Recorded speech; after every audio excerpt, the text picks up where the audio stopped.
Sir ওই যে নতুন গভর্নর নিয়োগ হলো স্যার আজকে আমরা প্রজ্ঞাপনটা পেয়েছি স্যার এই একটু জানতে চাই যে স্যার আপনারা কি বিবেচনায় চেঞ্জ করলেন এরকম বা এই যে নিয়োগটা যে হলো আপনাদের প্ল্যানিংটা কি স্যার?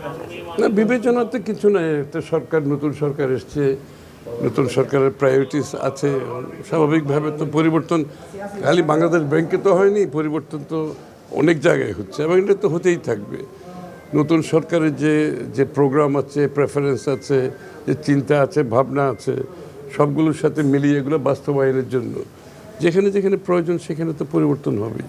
শুধু বাংলাদেশ ব্যাংকের পরিবর্তন হয়নি, এটা অনেক জায়গায় পরিবর্তন হয়েছে এবং প্রয়োজন বোধে আরও অনেক জায়গায় পরিবর্তন হতে থাকবে।